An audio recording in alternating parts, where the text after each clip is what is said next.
किताब जत्सार भोजपुरी श्रम लोकगीतों में जत्सार। संकलन संपादन रामनारायण तिवारी भैया भदवरिया। प्रकाशक प्रतिश्रुति प्रकाशन। प्रकाशन वर्ष 2013। जात काह चकरी काह जत्सार काह। जत्सार कब गवाला कौना बेरा गवाला। मेहनत श्रम के गीत काह। मेहनत श्रम के गीतन के वर्गीकरण कैसे भइल बा।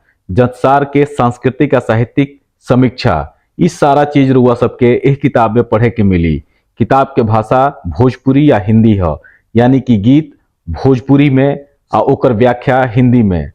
खास बात की एह में सही से बेसी भोजपुरी भाषा के जत्सार गीतन के रुआ सब पढ़ सकेनी, पढ़े के मिली। किताब के इतना खूबसूरती से जत्सार गीतन के संकलित करके व्याख्या कल गई बा जौना के बारे में रुआ सोच ना सकेनी। साचो शानदार किताब बिया। अमेजन से एह किताब के किन सकेनी। धन्यवाद, प्रणाम, जय भोजपुरी।